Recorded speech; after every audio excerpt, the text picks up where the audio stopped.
وَإِذْ قَالَ مُوسَى لِقَوْمِهِ، اور جب کہا موسیٰ علیہ السلام نے اپنی قوم سے. کون ہے ان کی قوم؟ بنی اسرائیل.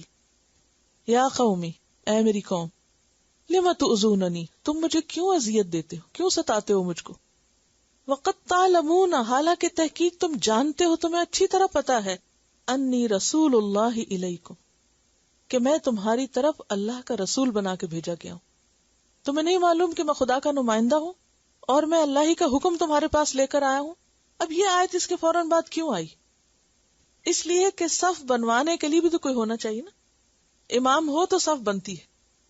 اب اگر لوگ امام کی بات ہی نہ سنیں اور اپنی مرضی کرنا چاہیں تو صف کہاں سے بنے گی؟ تو بنی اسرائیل کی مثال دی گئی کہ وہ موسیٰ علیہ السلام کی بات نہیں مانتے تھے اور ہر بات میں حجت بازی کرتے، لہٰذا ان کی صفوں میں وہ تنظیم نہ پیدا ہوئی. موسیٰ علیہ السلام نے جب ان کو جہاد کے لیے کہا تو انہوں نے کیا کہا؟ اذهب انت وربك فقاتلا انا هاهنا قاعدون. پھر گائے ذبح کرنے کا حکم دیا، یا جو بھی ان کے پاس کوئی حکم آتا اللہ کا تو ماننے کو تیار نہیں ہوتے تھے.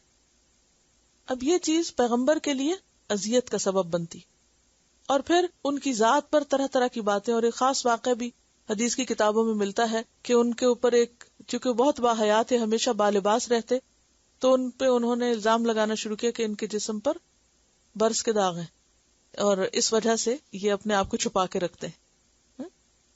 یعنی باتیں بنانا اور ہر وقت کوئی نہ کوئی ایسی چیز نکالے رکھنا کہ جو دوسروں کے لیے تکلیف کا باعث ہو.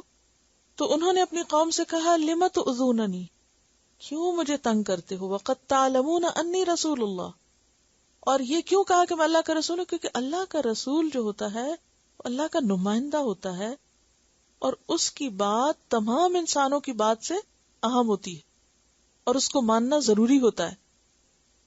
فَلَمَّا زَاغُوا، پھر جب وہ کج ہوئے، زیغ کہتے ہیں نا ٹیڑھے پن کو، ربنا لا تزغ قلوبنا، اسی سے.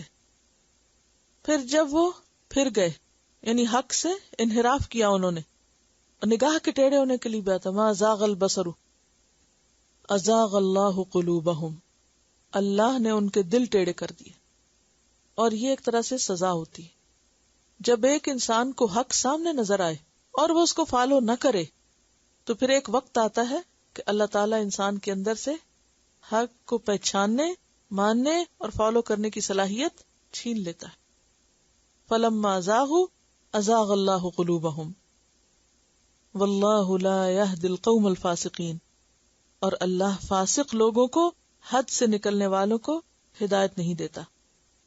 سورۃ الاحزاب میں بھی اللہ تعالیٰ فرماتے ہیں یا ایھا الذین آمنوا، اے ایمان والو، لا تکونوا کالذین آذوا موسیٰ، اے ایمان والو تم بنی اسرائیل کی طرح نہیں ہونا جنہوں نے موسیٰ علیہ السلام کو ستایا تھا. آذوا موسیٰ فبرأہ اللہ مما قالوا، تو اللہ نے اس کو بری کر دیا ان باتوں سے جو وہ ان کے بارے میں کہتے تھے.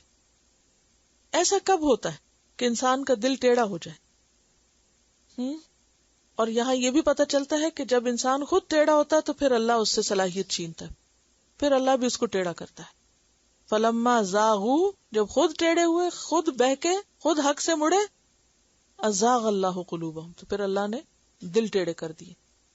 تو اصل قصور کس کا؟ خود بندے کا ہے. جیسے آتا نا منافقین کے بارے میں، فی قلوبہم مرض فزادہم اللہ مرضا، ان کے دلوں میں مرض ہے تو اللہ نے ان کا مرض اور بڑھا دیا. اور اس کے برعکس جس کے دل میں ہدایت ہوتی ہے اس کے ساتھ اللہ کیا معاملہ کرتا ہے؟ اور زیادہ. والذین اہتدوا زادہم ہدی، جن کے اندر ہدایت کی طلب ہوتی ہے اللہ ان کو ہدایت میں اور ترقی دیتا ہے. وآتاہم تقواہم، اور مزید اس پر تقوی بھی عطا کر دیتا ہے. اور ویسے بھی ان کے دلوں کے ٹیڑھے پن کے لیے پیچھے گزر چکا نا، تحسبہم جمیعا وقلوبہم شتیٰ، تم سمجھتے ہو کہ وہ اکٹھے ہیں، متفق ہیں، ان کے دل تو پھٹے ہوئے ہیں. تو اختلاف اور اتحاد کا نہ ہونا یہ بھی دراصل دلوں کا ٹیڑھا ہونا ہے. کیونکہ اگر دل سیدھے ہو جائے نا تو انسان کی زبان بھی سیدھی ہو جاتی ہے اور انسان کے پھر عمل بھی درست ہو جاتے ہیں. پھر وہ چھوٹی چھوٹی باتوں کو بہت بڑا ایشو نہیں بناتا. پھر وہ طریقے اختیار کرتا ہے کہ جس میں دین کی خیر اور بھلائی ہو. وہ اپنی ذات کو پیچھے کر لیتا ہے اور دین کے فائدے کو آگے کر لیتا ہے. اور جہاں پھر بنی اسرائیل والا حال ہو تو وہاں پھر معاملات درست نہیں ہوا کرتے. اور قرآن پاک میں بارہا یہ بات سمجھائی گی کہ اگر تم نے آپس میں لڑائی جھگڑا کیا یا آپس میں اختلاف کیا یا تم سیدھے رستے سے ہٹے تو پھر کیا ہوگا؟ تمہارا روب جاتا رہے گا اور تم کامیاب نہیں ہو سکو گے. سورۃ الانفال میں آتا ہے یا ایھا الذین آمنوا اذا لقیتم فئۃ فاثبتوا واذکروا اللہ کثیرا لعلکم تفلحون واطیعوا اللہ ورسولہ ولا تنازعوا فتفشلوا وتذهب ريحكم واصبروا ان اللہ مع الصابرین. حل کیا ہے؟ صبر. کیونکہ صبر ہی وہ چیز ہے جس سے انسان دنیا اور آخرت میں کامیاب ہو سکتا. اور صبر کس چیز کا نام ہے؟ اپنے آپ کو روک لینا، منفی رویوں سے اجتناب کرنا اور انتظار کرنا حالات کے بدلنے کا.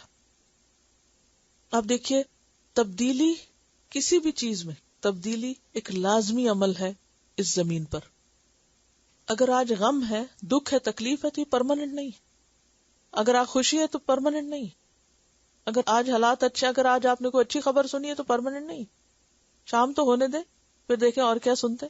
شام سے سویر ہونے دیں تو پھر دیکھیں کہ اور کیا حالات بدلتے.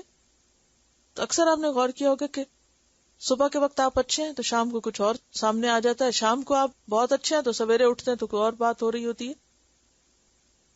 یہاں اس دنیا میں کوئی بھی چیز پرماننٹ نہیں ہے. جب بھی ہمارے اوپر ایسے حالات آئیں جو ہماری مرضی کے خلاف ہو، جو ہمیں بہت دکھ دینے والے ہو، بہت تکلیف دینے والے ہو، ان سب پر ہمارا طرز عمل کیا ہونا چاہیے؟ صبر. یہ سچویشن تبدیل ہو جائے گی. مشکل اس وقت ہوتی ہے جب ہم جلدی چاہتے ہیں اور اللہ جلدی نہیں کرنا چاہتا. اللہ کا ہر کام اس کا ایک وقت مقرر ہوتا ہے. چاہے ہم الٹے بھی لٹک جائیں تو وہ اسی وقت ہوتا ہے جب اس کو ہونا ہوتا ہے. ہم اس اصول کو بھول جاتے ہیں، لہذا جو ہمیں کرنا چاہیے وہ کرتے نہیں، جو نہیں کرنا چاہیے وہ کرنا شروع کر دیتے ہیں، اور نتیجہ کیا ہوتا ہے کہ کہیں کے بھی نہیں رہتے. تو انسان نیت نیک کر کے صحیح رستے کا انتخاب کر لے، قدم قدم چلتا جائے. رکاوٹیں تو لازمی آئیں گی کیونکہ زندگی ہے امتحان کے لیے. یہ کیسے ہو سکتا ہے کہ امتحان نہ ہو اور یہ ٹیسٹ نہ کیا جائے کہ آپ واقعی سچے ہیں اپنی نیت اور ارادے میں. اور پھر کیا ہوتا ہے کہ انسان جب عزم کر لیتا ہے کہ رستہ تو یہی ہے اور چلنا بھی اسی پر ہے، اونچ ہو یا نیچ ہو، مشکل ہو یا آسان ہو، تو پھر مشکلات آتی ہیں اور ہٹ جاتی ہیں، تکلیفیں آتی ہیں اور گزر جاتی ہیں. جیسے ہم اپنی پچھلی ساری زندگی کو دیکھیں تو مختلف حالات میں، مختلف ادوار میں مختلف چیزیں ہوتی رہیں. اور اگر آپ اب بیٹھ کے کبھی اپنی زندگی پچھلی کا حساب کریں، کبھی کاغذ قلم لے کے خود بھی بیٹھ کے لکھیں، تو آپ دیکھیں گے کہ جیسے ایک ایک چیز کا ایک وقت مقرر تھا اور اس میں کیا کیا حکمتیں تھیں، کہاں کہاں اللہ نے کس چیز سے روک لیا، کس کس طرف ہم کو پھیر دیا. ثم جئت على قدر یا موسیٰ قد جعل اللہ لکل شیء قدرا. ہر چیز کا ایک وقت مقرر ہے اور وہ اپنے وقت پر ہوگی. اصل امتحان ہمارا ہے کہ ہم صبر کے ساتھ کوشش جاری رکھتے ہیں یا چھوڑ دیتے ہیں. کیونکہ واللہ لا یہدی القوم الفاسقین، جو حدیں توڑ جاتے ہیں اللہ پھر ان کو سیدھا رستہ نہیں دکھاتا، مشکل ان کے اوپر ہوتی.